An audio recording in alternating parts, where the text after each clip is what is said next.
Alrighty, guys, welcome back. Earlier, we were discussing the SEC, the Big Ten, and then went a little bit into ESPN and the college football playoffs. And now we're going to be talking about the Dallas Cowboys' top free agents on offense. But before we do that, I just wanted to remind you guys to like and follow the show. We get a number of questions from the viewers that come in during the show, so to ensure that your question gets read on the air, I ask that you use the tips and donation link with your question. That link is streamelements.com/gsmcsportsnetwork./tip. This puts your question at the top of the list so that I can see it, and it also just really helps the show. All right. I want to say this. Guys, you do not realize how much fun it is to work with Faith. Faith just makes me laugh this whole time, even all the messages in between, her facial expressions and everything. It's awesome. Yeah, it's definitely fun to work with Tate, but you know, when you've already messed up once and he was like, wait, I didn't know we were talking about that either.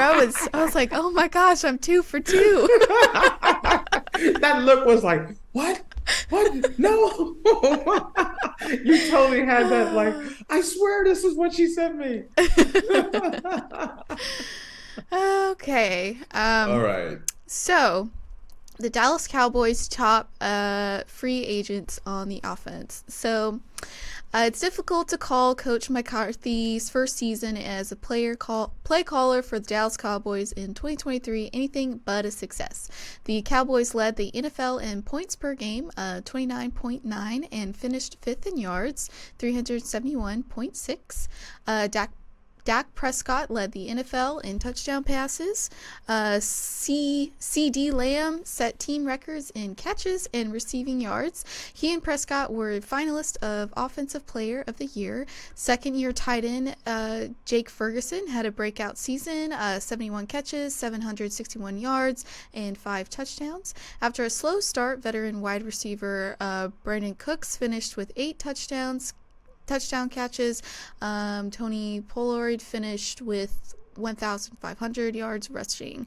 It wasn't all perfect. The run game was middle of the road. The pass protection had issues. Wide receiver Michael Gallup did not get involved much. The 14 rushing touchdowns were 10 fewer than in 2022. The Cowboys will need to be better in 2024 offensively and will have some decisions to make regarding their free agents. Of the 16 players set to become unrestricted free agents on March 13th, 6 are on the offensive side of the ball, which is Tyrone Smith, Tony Pollard, Tyler Biodas.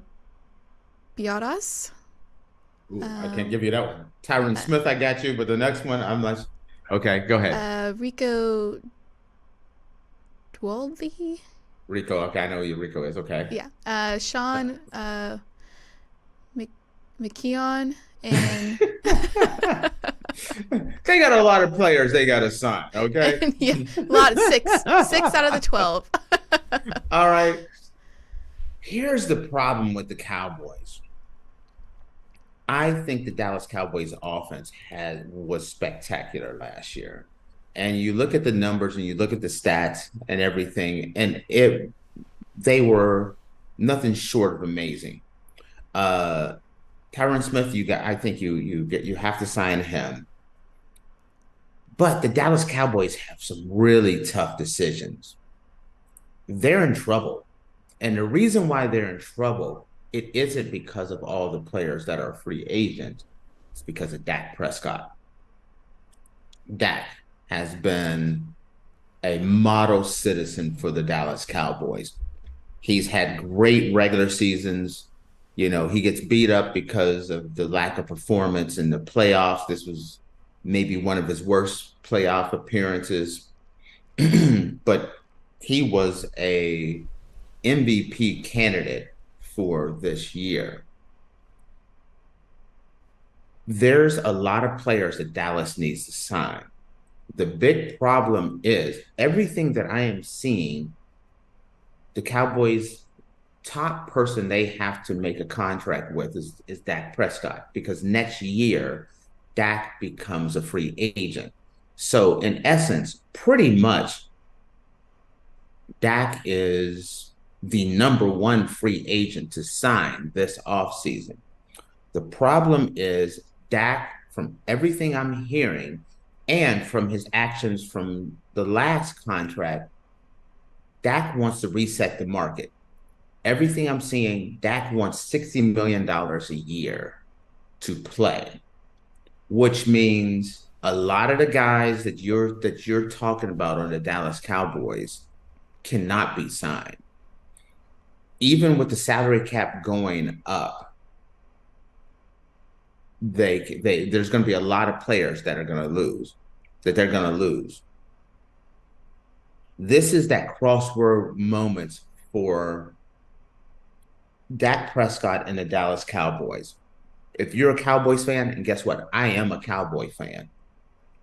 This is the moment that shapes what happens to the Dallas Cowboys. If Dak is 100% determined to reset the market and ask for $60+ million a year, the salary cap is going to be right about 220 to 240 million. That means a fifth of the entire salary cap goes to Dak. There's going to be a lot of players that are going to leave, and the Dallas Cowboys are going to slide.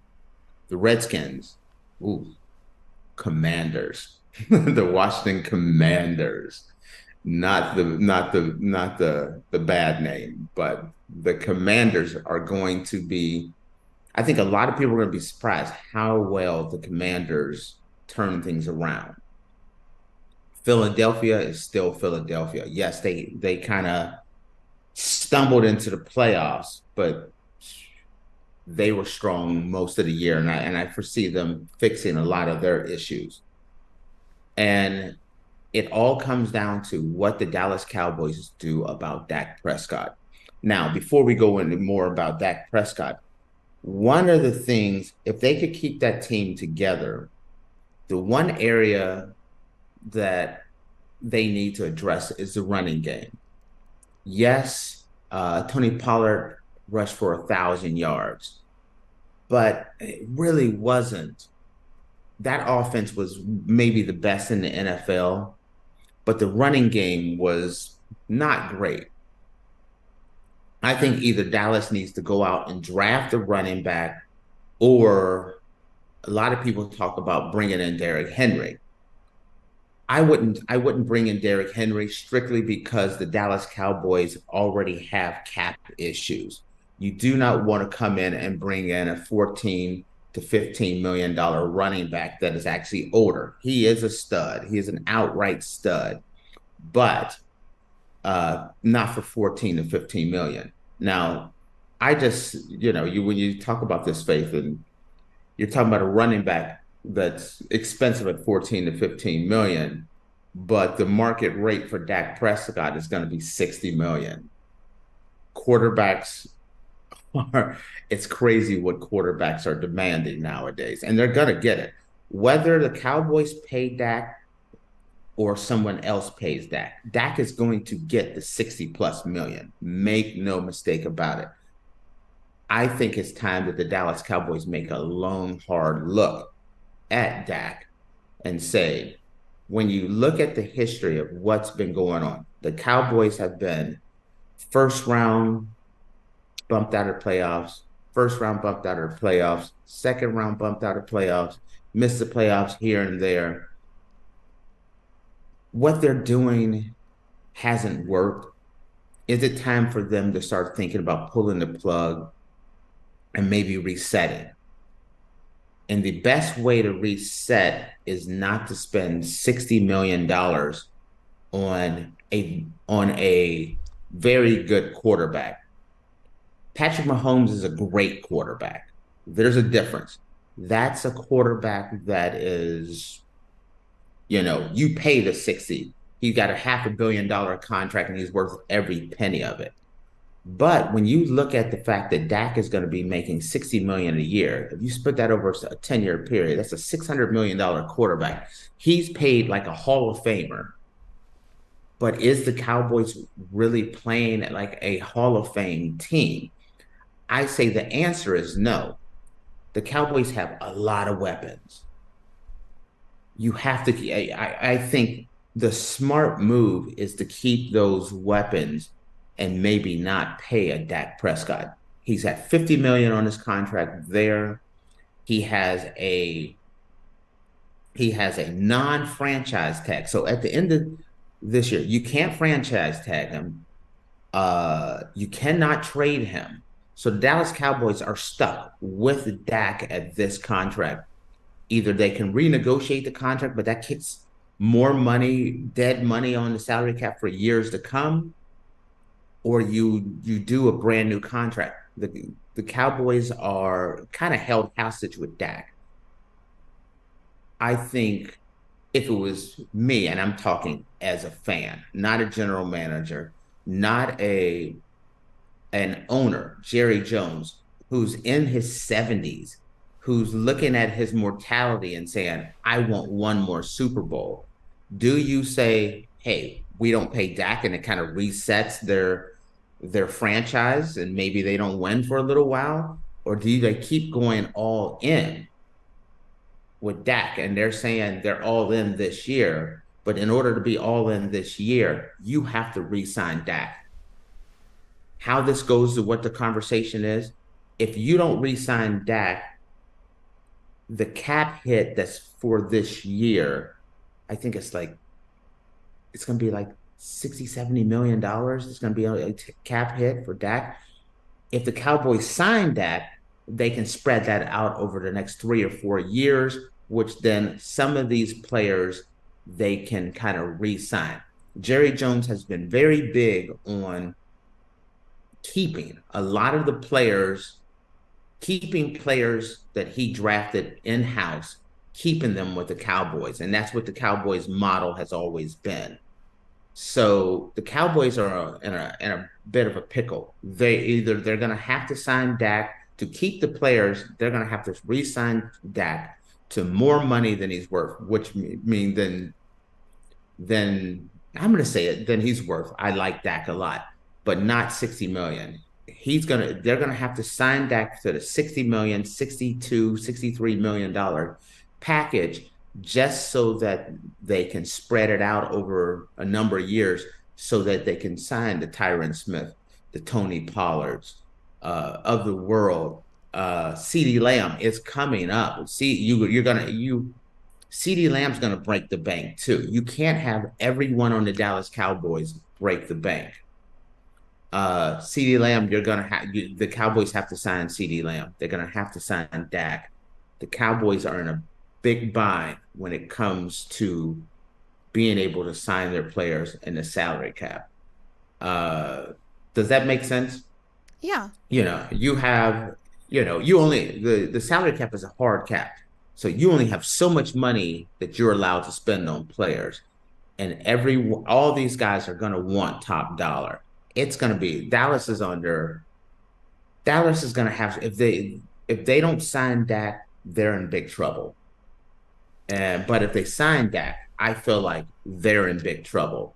At some point, I feel like you have to just rip the Band-Aid off and say, what's happening with Dak hasn't worked.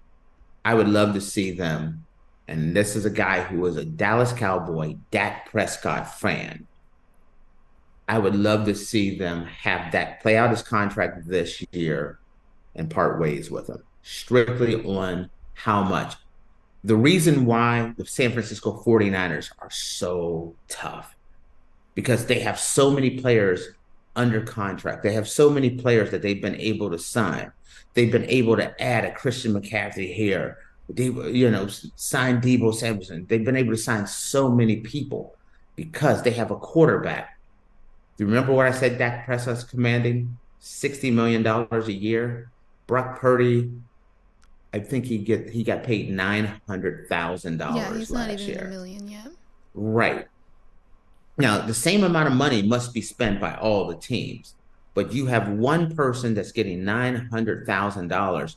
It makes it easier for you to sign a lot of your key players, bring in extra weapons so that they can win.